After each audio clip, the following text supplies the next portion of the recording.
नमस्कार दोस्तों, इस वक्त की तमाम बेहद बड़ी खबरें एक बार फिर से आप लोगों के लिए लेकर के आए हैं, जहां पर एक एक करके चलेंगे सभी मुख्य समाचार, बड़ी खबरें आप तक आगे इसी वीडियो में पहुंचाएंगे। दोस्तों, देश दुनिया की सभी बड़ी खबरें जानेंगे, लगातार हमारे साथ बने रहिएगा। खबरों की तरफ बढ़ने से पहले अगर आप लोग भी यही मानते हैं कि आने वाले वक्त में राहुल गांधी देश का नेतृत्व करेंगे तो अभी इस वीडियो को लाइक कीजिएगा दोस्तों, और कमेंट बॉक्स में वी सपोर्ट राहुल गांधी जरूर ही कमेंट कीजिएगा। पहली बड़ी खबर बताते चले, राहुल गांधी की ही तरफ से खबर आ रही है सामने निकल के, एमएसपी की कानूनी गारंटी किसानों का हक है, इंडिया ये हक उनको दिला करके ही रहेगा। जी हां दोस्तों, बताते चले कि एमएसपी को कानूनी दायरे में लाने की मांग कर रहे किसान संगठनों ने लोकसभा में नेता प्रतिपक्ष राहुल गांधी से मुलाकात की है। इस मीटिंग में 12 किसान नेताओं ने राहुल गांधी से एमएसपी यानी कि न्यूनतम समर्थन मूल्य की कानूनी गारंटी पर प्राइवेट मेंबर बिल पेश करने की मांग रखी है। इस पर राहुल गांधी ने सभी किसान नेताओं को आश्वासन दिया है कि इंडिया गठबंधन से बात करके इस पर जल्द ही अंतिम फैसला लिया जाएगा। दोस्तों, आप लोगों को बताते चले, अगर कोई भी मंत्री बिल पेश करता है तो उसको सरकार का बिल कहा जाता है, और अगर कोई भी सांसद अपना यहां पर बिल पेश करता है तो उसको प्राइवेट मेंबर बिल कहा जाता है। और यहां पर बताते चले जानकारी के लिए, राहुल गांधी ने अगर एमएसपी की गारंटी को लेकर के प्राइवेट मेंबर बिल संसद में पेश किया तो भाजपा की मुश्किलें चौतरफा बढ़ जाएंगी। ये यहां पर दोस्तों देख सकते हैं कि राहुल गांधी घेरेंगे जबरदस्त तरीके से भाजपा को संसद के अंदर। इतना ही नहीं दोस्तों, अगर आप लोग भी मानते हैं कि राहुल गांधी लगातार देश की आम जनता की आवाज को उठा रहे हैं और अगर आप उनके समर्थन में है तो वीडियो को लाइक जरूर ही कीजिएगा। दोस्तों, एक और अपडेट की तरफ बढ़ते हैं। खबर आ रही है, संसद में अभिषेक बनर्जी ने करारा जवाब दिया है स्पीकर ओम बिरला को। मामला क्या है, भाजपा वाले इमरजेंसी और नेहरू पर बोलते हैं तो आप चुप रहते हैं, और हम नोटबंदी पर बोल रहे हैं तो रोक रहे हो, ये पक्षपात नहीं चलेगा। ये यहां पर स्पीकर ओम बिरला से कहना है टीएमसी के सांसद अभिषेक बनर्जी का। बताते चले कि अभिषेक बनर्जी संसद में बोल रहे थे, यहां पर जैसे ही उन्होंने नोटबंदी का जिक्र किया तो बीच में टोका टोकी करने लगे स्पीकर ओम बिरला, जिस पर अभिषेक बनर्जी भड़क गए और उन्होंने कहा कि आप यहां पर तब चुप हो जाते हैं जब भाजपा वाले इमरजेंसी पर बात करते हैं, नेहरू पर बोलते हैं, तब आपको दिक्कत नहीं होती है। हम कुछ साल पहले की ही नोटबंदी की बात कर रहे हैं तो आपको दिक्कत हो रही है, ये पक्षपात हम बर्दाश्त नहीं करेंगे। इंडिया गठबंधन ने करारा जवाब स्पीकर ओम बिरला को दिया है। ये वही स्पीकर ओम बिरला हैं जिन्होंने पिछले यहां पर बताते चले संसद की कार्यकाल में यहां पर इंडिया गठबंधन के 150 करीबन सांसदों को एक साथ सस्पेंड किया था और मनमाने बिल यहां पर पास किए थे। यह खबर आई है। इतना ही नहीं, संसद में टीएमसी के सांसद अभिषेक बनर्जी का सरकार पर बड़ा हमला, कुर्सी की पेटी बांध लीजिए, मौसम बिगड़ने वाला है।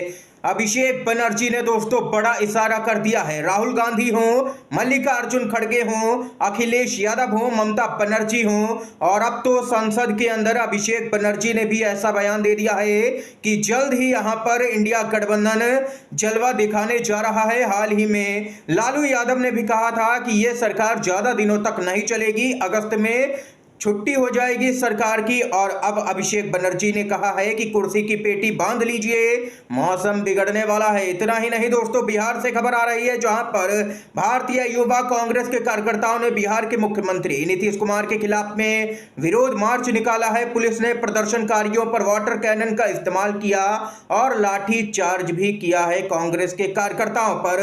बिहार में यूथ कांग्रेस के कार्यकर्ताओं पर बेरहमी से लाठीचार्ज। श्रीनिवास बीवी बोले, एक एक लाठी का हिसाब होकर के ही रहेगा।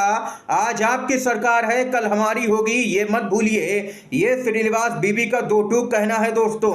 इतना ही नहीं, अखिलेश यादव का अलग ही अंदाज इस बार नजर आ रहा है। बड़ी खबर आ रही है सपा के मुखिया अखिलेश यादव की तरफ से, भाजपा में जाने वालों को वापस पार्टी में शामिल कराने के लिए यदि कोई नेता हमारे पास लेकर के आया तो उस नेता को भी पार्टी से बाहर करूंगा। ये अखिलेश यादव ने दो टूक कह दिया है। बता बताते चले कि लोकसभा चुनाव के दौरान कई सपा के नेता बागी होकर के बीजेपी के साथ में चले गए और अब कई सपा के नेता उन बागियों को वापस पार्टी में लाना चाहते हैं और उन्हीं नेताओं को अखिलेश यादव ने साफ सीधे तौर पर चेतावनी दे दी है कि कोई भी बागी पार्टी के अंदर नहीं आएगा किसी भी कीमत पर, और अगर कोई नेता कोशिश करता है उन बागियों को अंदर लाने की पार्टी में तो हम उनको भी बाहर का रास्ता दिखा देंगे। इसके साथ ही एक और बड़ी खबर आ रही है, इंडिया गठबंधन की लोकसभा से लेकर के राज्यसभा तक में ताकत बढ़ सकती है। इंडिया गठबंधन का हिस्सा बनेगी वाईएसआर कांग्रेस। क्या जगन मोहन रेड्डी को सपोर्ट करने पहुंचे हैं अखिलेश यादव, संजय राउत समेत कई विपक्षी नेता। हलचल तेज हो गई है। जी हां दोस्तों, इस समय पक्ष हो या विपक्ष सभी के लिए एक एक सांसद बेहद ही जरूरी है, क्योंकि मामला ही कुछ ही सांसदों के अंतर से यहां पर बहुमत के पार जा रहा है। आंध्र प्रदेश के पूर्व मुख्यमंत्री जगन मोहन रेड्डी ने दिल्ली के जंतर मंतर पर राज्य की नवनिर्वाचित सरकार टीडीपी के खिलाफ में धरना प्रदर्शन दिया है। इस दौरान जगन मोहन रेड्डी ने चंद्रबाबू नायडू की सरकार के खिलाफ में राज्य में हिंसा फैलाने और वाईएसआरसीपी के कार्यकर्ताओं को निशाना बनाए जाने का आरोप लगाया है। उनके इस धरना प्रदर्शन को इंडिया गठबंधन का भी सपोर्ट मिलता हुआ दिखा। कई विपक्षी पार्टियों के नेता जगन मोहन रेड्डी के इस धरना प्रदर्शन में पहुंचे और केंद्र सरकार पर हमला बोला। इस दौरान जगन की पार्टी को इंडिया गठबंधन का हिस्सा बनाने की कवायद भी देखने को मिली है।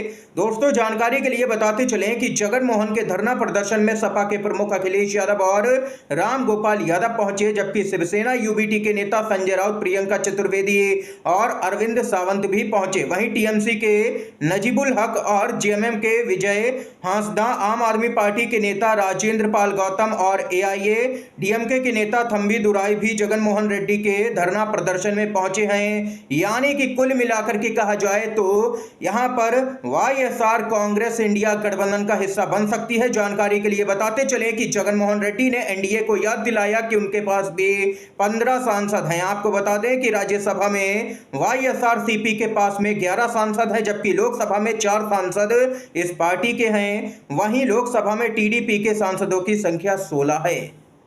शंभू बॉर्डर अभी नहीं खुलेगा, सुप्रीम कोर्ट ने यथास्थिति बनाए रखने का निर्देश दिया है। जी हां दोस्तों, सुप्रीम कोर्ट ने शंभू बॉर्डर पर प्रदर्शन कर रहे किसानों की मांगों का समाधान तलाशने के लिए उनसे बातचीत करने के वास्ते प्रतिष्ठित व्यक्तियों की एक स्वतंत्र समिति गठित करने का प्रस्ताव दिया है और कहा है कि किसानों तथा सरकार के बीच विश्वास की कमी है।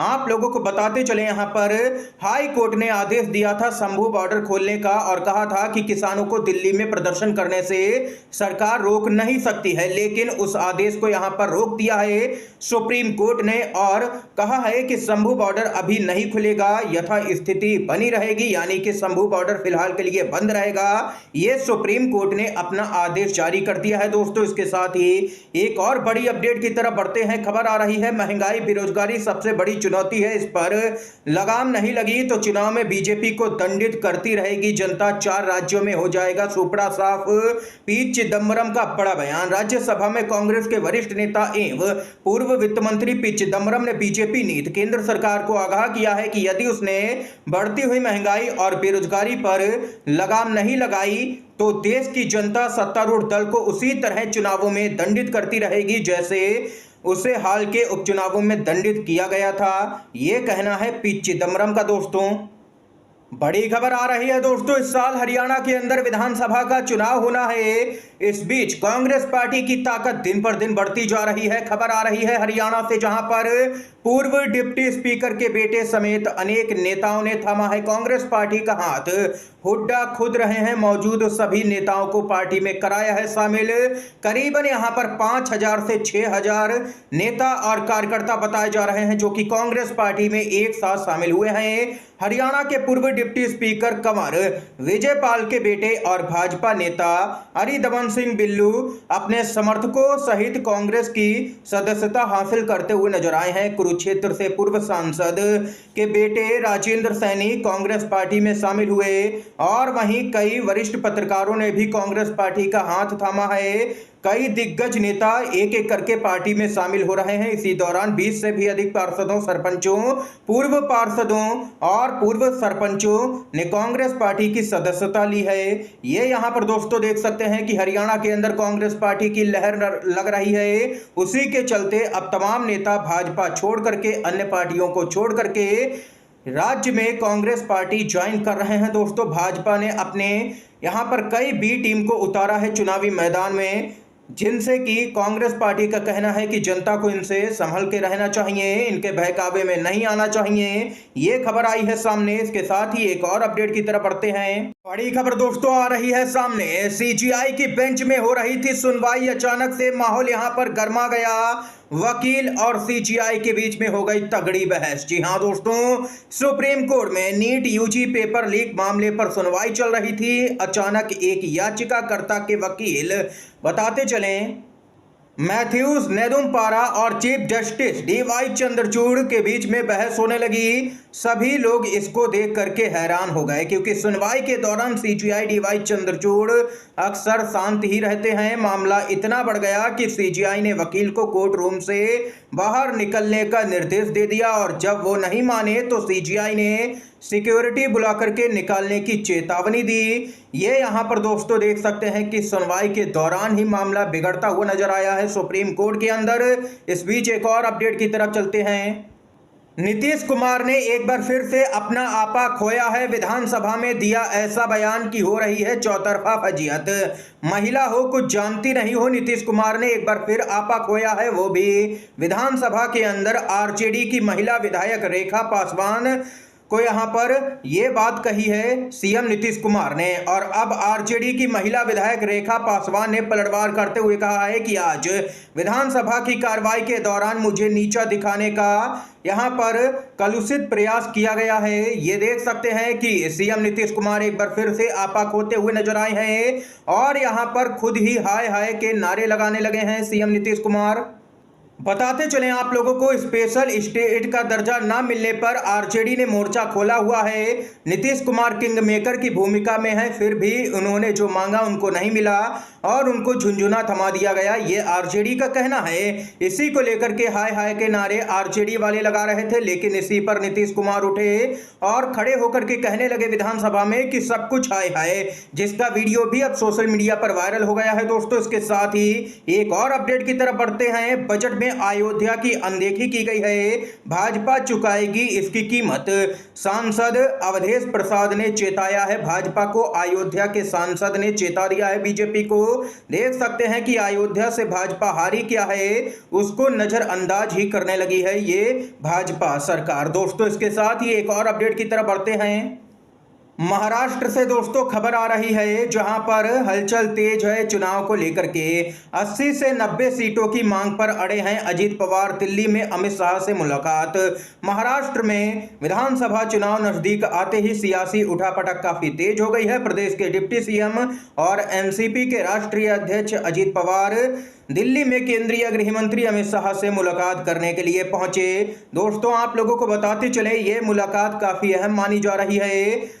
जानकारी के लिए बताते चले कि यहां पर एनसीपी 80 से 90 सीटों पर दावा कर रही है। अजीत पवार का गुट यहां पर इतनी सीटें कम से कम चाहता ही है, लेकिन भाजपा इसके लिए राजी नहीं हो रही है, यानी कि गठबंधन में दरार नजर आ रही है। और वहीं दूसरी तरफ एमबीए है, यानी कि कांग्रेस पार्टी के नेतृत्व में गठबंधन, जो कि काफी मजबूत स्थिति में नजर आ रहा है राज्य के अंदर। इसके साथ ही दोस्तों आप लोग कमेंट बॉक्स में जरूर ही बताइएगा कि आप लोग महाराष्ट्र के विधानसभा के चुनाव में एमबीए के समर्थन में खड़े हैं या फिर एनडीए के समर्थन में। आपकी जो भी राय हो कमेंट बॉक्स में बताइएगा। दोस्तों इंडिया गठबंधन के समर्थन में हैं आप या एनडीए के।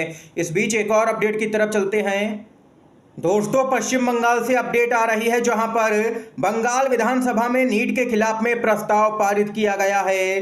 ममता बनर्जी का बड़ा बयान। पश्चिम बंगाल विधानसभा में नीट के खिलाफ प्रस्ताव पारित हुआ है। असेंबली में नीट परीक्षा में धांधली के खिलाफ में प्रस्ताव को मंजूरी दे दी गई है। इसमें कहा गया है कि हाल ही में जो परीक्षा हुई है उसमें यहाँ पर धांधली हुई है। ये यहाँ पर प्रस्ताव पारित किया गया है और इस दौरान ममता बनर्जी बीजेपी सरकार पर भी भड़कती हुई नजर आई हैं और कह दिया है कि इस सरकार की अब उल्टी गिनती शुरू हो चुकी है। दोस्तों, इस समय की आज की तमाम बेहद बड़ी खबरें, मुख्य समाचार सामने निकल के आए जो हमने आप तक पहुंचाए हैं। दोस्तों, अगर वीडियो आप लोगों को ये पसंद आया हो तो लाइक कीजिएगा, इन खबरों को शेयर कीजिएगा अपने सभी दोस्तों में और चैनल को जरूर ही सब्सक्राइब कीजिएगा। दोस्तों, वीडियो देखने के लिए आप सभी का बहुत बहुत धन्यवाद। जय हिंद, जय भारत।